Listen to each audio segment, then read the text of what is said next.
गया कि जा कह दिव्य ज्ञान परवेशा, ता कह तत्व ज्ञान उपदेशा। यानी उस दिव्य ज्ञान में जो भेद बताया गया था, ध्यान विधेय का भेद लखाया गया था, जब उसमें सुरत रमेगी और अगर तो वो गुरु के अधीन है, वो गुरु से कपट नहीं रखता है, तब तो एक ही धुन चलेगी, क्योंकि बंदी छोड़ जहां पर दया करते हैं काल वहां नहीं पहुंच सकता, उसकी धुनें वहां नहीं चल सकती। लेकिन अगर वो गुरु से कपट रखता है तो उसको इतनी धुनें सुनाई देंगी कि वो कंफ्यूज हो जाएगा, समझ ही नहीं पाएगा कि असली कौन सी है, किसको पकड़ूं। यहीं पे आके उसके सारा चुस्त चालाकी फेल हो जाएगी और वो दोबारा गर्भ में चला जाएगा। तो कहते जा कह दिव्य ज्ञान परवेशा, तामह तत्व ज्ञान उपदेशा। जो उस दिव्य ज्ञान को प्राप्त करे उसको तत्व का उपदेश कर दो कि वो धुन कैसी है बता दो। अनुभव ज्ञान जहीं कहाँ होई, दूसर कितहु न देखे सोई। जब उसको वो धुन पता लग जाएगी, वो उस धुन में समाएगा, तब वो क्या देखेगा कि भाई वो तो घट घट में है, वो तो हर जगह हो रही है। मतलब कि वो आत्म राम घट घट में रमा हुआ है, वो घट घट में बोल रहा है। इसीलिए गरीब साहिब ने बोला, गरीब पुरुष कबीर ने देह धरा नहीं कोई, शब्द स्वरूपी रूप है घट घट बोले सोए। तो आगे कहते हैं, उग्र ज्ञान जा कह प्रकाशा, आत्म राम घट माही निवासा। आत्म राम की परिचय होई, आप ही आत्म राम है सोई।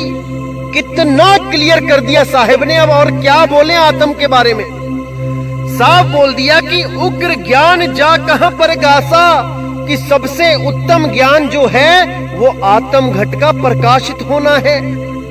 आत्म राम घट माही निवासा, वो सुरत आत्म राम घट यानी आत्म घट में निवास करेगी। आत्म राम की परिचय होई, आप ही आत्म राम है सोई। जब तुम्हें इस तन घट से आत्म घट में तुम्हारा निवास हो जाएगा, उस सूरत को तन घट से हटा के आत्म घट में लगा दिया जाएगा। आप ही आत्म राम है सोई, तब आप स्वयं आत्मा ही हो जाओगे, जो अभी अपने आप को शरीर समझ रहे हो। अभी आप आत्म ज्ञान से इसलिए दूर हो क्योंकि आप अपने आप को कभी तन, कभी मन, कभी कुछ और समझने लग जाते हो। यही भूल है, इसी भूल को सुधारना है मेरे भाई। जैसे ही आप आत्म राम हो जाते हो, वैसे ही आपके जन्म मरण का बंधन खत्म हो जाता है। क्योंकि गीता में अध्याय 2 में बिल्कुल साफ लिखा है कि आत्म राम को कोई काट नहीं सकता, मार नहीं सकता, जला नहीं सकता। बस आत्म राम को जानने की देर है। जैसे ही आपने आत्म राम को जान लिया, आप स्वयं आत्म राम हो जाते हो। समझ जाओ मेरे भाई, इसको समझ जाओ। लेकिन जितने भी ये काल के दूत हैं, ये अधूरे गुरु हैं, ये आपको आत्म ज्ञान से दूर रखना चाहते हैं। ये आपको मंत्रों में ही उलझा के रखना चाहते हैं। इसलिए इस पूरी वाणी को छापते तक नहीं अपनी किताबों में। इसमें से आधी वाणी छापेंगे, आधी गायब कर देंगे कि मन में कोई प्रश्न ही ना आए आत्म ज्ञान के बारे में, क्योंकि इनके पास आत्म ज्ञान नाम की चीज ही नहीं है। ये आपको आत्म ज्ञान से दूर करने के लिए आए हैं, ना कि आत्म ज्ञान देने के लिए आए हैं। लेकिन कबीर साहब ने साफ बोला, आत्म ज्ञान बिना नर भटके, कभी मथुरा कभी काशी, जल में मीन प्यासी, मोहे देखत आवे हंसी, मोहे देखत आवे हंसी। तो इसी के साथ दोस्तों ये सत्संग यहीं समाप्त करता हूँ और पूरी उम्मीद करता हूँ बंदी छोड़ की दया आप पर जरूर हो रही है। एक एक चीज आपको क्लियर होती जा रही है। मुझे पूरा विश्वास है, पूरा विश्वास है मुझे उस मालिक पे कि वो आपको पूरा विवेक दे रहा है और वो विवेक पूरा काम कर रहा है। हर चीज आपको समझ में आ रही है, हर चीज क्रिस्टल क्लियर होती जा रही है। बस मैं यही अरदास करूंगा कि कोई भी दिक्कत आए तो वो आप अपने विवेक के द्वारा ही सॉल्व कर लो, क्योंकि अब आपका विवेक इतना जाग चुका है मेरे भाई कि अब कोई आपको मूर्ख नहीं बना सकता इन 52 अक्षरों का नाम लेके। अब किसी मंत्र तंत्र के चक्कर में आप नहीं पड़ सकते।